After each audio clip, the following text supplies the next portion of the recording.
அரசாங்கத்தை ஒட்டி பார்க்க வேண்டுமா அல்லது மனித குலத்தினுடைய நாகரிகத்தினுடைய தொடக்கம் என்று பார்க்க வேண்டுமா?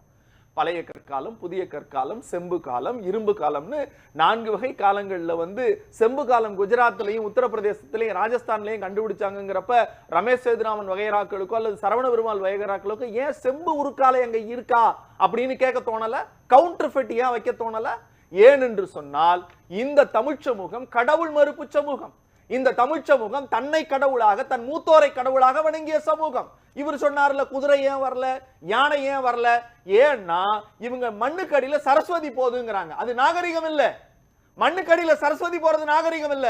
என் தமிழன் 5400 ஆண்டுகளுக்கு முன்னால் இரும்பை உருக்கி வாழ் செய்து சுடுமணால் வீடு கட்டி சாக்கடைகள் அமைத்து குளியலறைகள் அமைத்து குளத்தை வெட்டி அதில் தண்ணீர் வாய்ச்சி ஒரு நாகரிக வாழ்வை 5400 ஆண்டு காலத்திற்கு உலகத்திற்கு முன்பு நாகரிகத்தை நடைமுறைப்படுத்தியது தமிழன்.